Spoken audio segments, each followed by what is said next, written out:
नमस्कार, मी पंजाब टक हवामान अभ्यासक मुक्काम पोस्ट गुगळी धामणगाव तालुका शिल्लोड जिल्हा परभणी. आजपासूनचा परत एक शेतकऱ्यासाठी अंदाज येत आहे.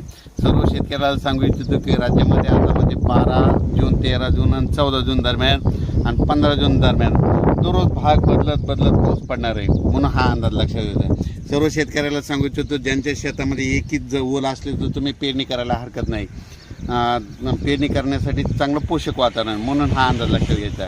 आणि परत एक शेतकऱ्याला सांगतो की म्हणजे आता सध्या खंड वगैरे काही नाही, उगं घाबरू नका. काय होणार आहे, राज्यात पाऊस पडणार आहे. 20-22 जूनपर्यंत पाऊस पडणार आहे.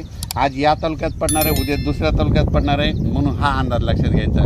सर्व शेतकऱ्याला सांगितलं की राज्यामध्ये फक्त 15, 16 आणि 17 जून दरम्यान थोडी उघाड राहणार आहे, पण विदर्भात मात्र पाऊस पडणार आहे, म्हणून हा अंदाज लक्षात घ्यायचा.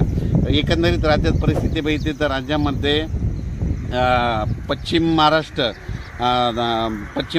मराठवाडा आणि तसेच या भागामध्ये 12 जून 13 जून 14 जून 15 जून दरम्यान ओढे नाले वाहतील तसं आणखीन एक पाऊस पडणार आहे. काही ठिकाणी वाहुणी पडणार आहे, मुसळधार, कुठं रिमझिम, कुठं पेंडवालता पाऊस पडणार आहे, म्हणून हा अंदाज लक्षात घ्या.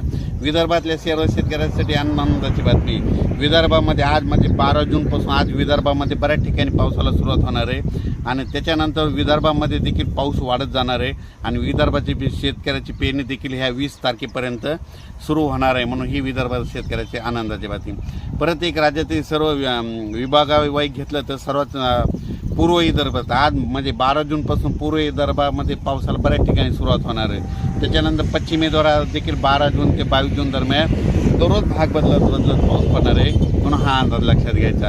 आणि त्याच्यानंतर मराठवाड्यात देखील सर्व शेतकऱ्याला सांगू इच्छितो की म्हणजे 12, 13, 14 जूनपर्यंत दररोज वेगवेगळ्या भागात पाऊस पडणार आहे आणि एकच ओल असले तर पेरणी करायला हरकत नाही, म्हणून हा अंदाज लक्षात घ्यायचा. ओल जर नसले तर पेरणीचा निर्णय घेऊ नये, म्हणून हे देखील लक्षात घ्यायचं. त्याच्यानंतर सांगायचं झालं तर सोलापूर,